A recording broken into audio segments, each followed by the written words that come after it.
Hello, everybody. Great to see you. We are going to talk today about boundaries. Trigger word, am I right? Yes, boundaries are often a trigger for people because they feel very off-putting. They feel very restrictive. And often people feel like they're being very rude if they have firm boundaries. And when we talk about boundaries, they are critically important and they are a form of communication. They're important for you to have a life that has all of your core values being met, helping you feel vital and recharged and rejuvenated. And when we don't have boundaries, we feel depleted, sometimes stepped on or dumped on. And it's actually a way of changing who we are, feeling we have to shape shift through life instead of being very clear about who we are and what we want, and then getting treated exactly in alignment of how we want to be treated. So what I'm going to talk about briefly today, and there's a one sheet attached for you to do a little of your own exploration and a journal prompt and what is needed to create boundaries, is I'm going to go over the 5 myths of boundaries. So the first myth of boundaries is that they're defensive. No, boundaries aren't defensive. They are opportunities. They are doors. When we have a boundary, we open up a conversation about how we can move forward in a different way. So if a boss comes to you and is asking for you to work late on a weekend or stay late that night or to help out a new project that is outside of your department, and that's not something you're willing or you can take on or you're willing to do, you can share a boundary of needing to remain in the department you're in or focus on the work you're doing, and yet be a creative problem solver through asking questions and being resourceful to think about how his or her need, your boss's need, can be met, maybe not by you, but through the organization or team, or outside support, of course. So boundaries are doors. There are ways for you to stand for what you need while making sure that whatever problem or challenge or project needs attending to can be serviced, but through a different channel or a different way. So that's the first myth. The second myth are that boundaries are about protecting ourselves. And if you read online, you will see that a lot of psychologists and people talk about boundaries, about how they create safety. They're all about safety. I can understand that. However, when I think of boundaries about creating safety, it makes me feel very cut off, closed from interacting with others, alone. And most of us do not want to feel that way, right? We want to feel with and in connection and community with other people. So instead of thinking as boundaries as something that protects us, let's think of boundaries as something that align us. When you're clear about what you want and what you need, what you're willing to do, then you find a match, right? We're putting our puzzle piece out there with clarity to find a puzzle piece that matches us, whether that be a job or a person or an event or a program or any of those things. So boundaries are not necessarily to protect us, but to align us with which is going to be a good fit for who we are naturally and what's important to us. All right, the third myth is that boundaries are restrictive, right? They cut off, they create borders, they're very, they close us in. Instead of thinking as boundaries as restrictive, think of them as creating space. So if you're not everywhere, right, then you stay in your lane, if you will, or in your genius zone or in your superpower area.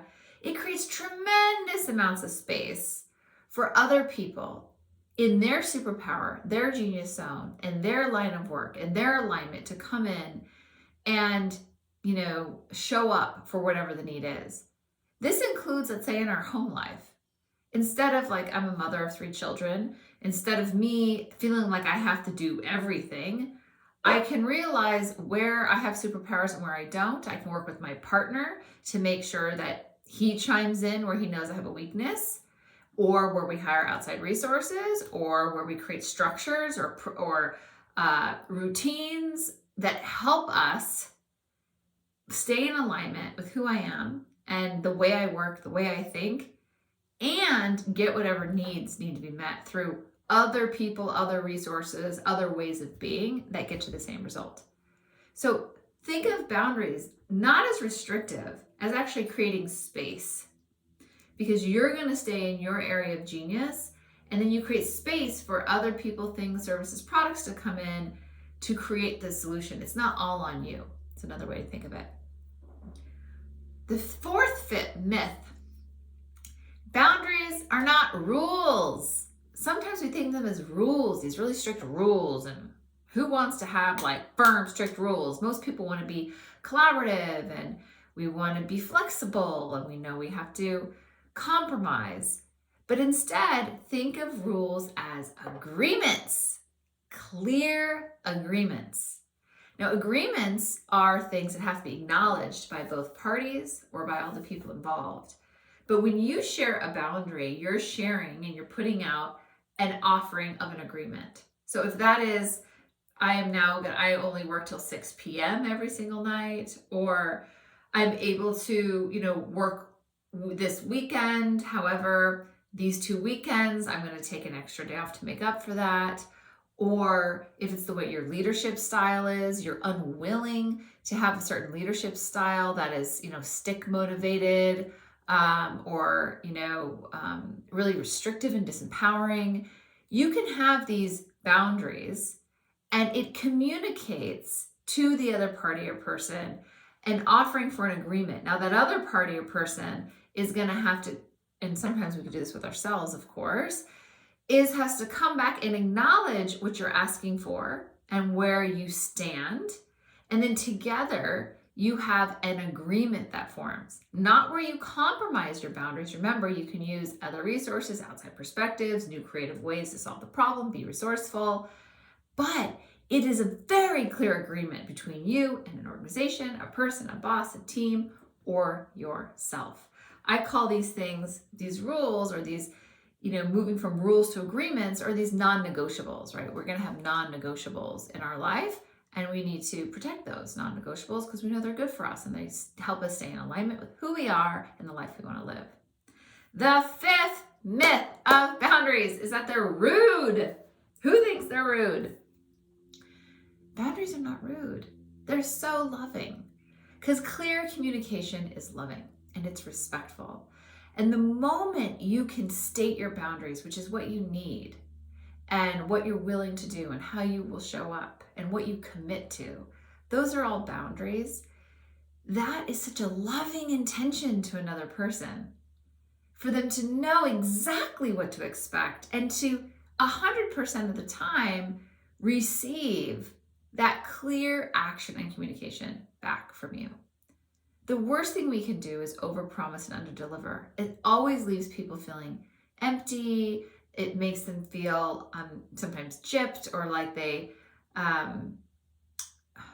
just this sense of like there's a lack of trust. Like, what can I expect? Now I'm not sure. Instead, boundaries are not rude. They're so loving because you're being so clear about your communication and what people can expect from you. So I hope in this short video, in the 5 myths of boundaries, you're starting to think about why boundaries are important, and also how they're not something to be afraid of or be triggered by, or to feel bad about creating or establishing. Download the one sheet for a journal prompt about how you can get clear about where you need boundaries in your life, and also the requirements when you're setting up boundaries of what needs to be included when you set them up for success. I hope you enjoyed this video. If you have any questions at all, feel free to reach out, talk@collectivegain.com, and we'll get back to you.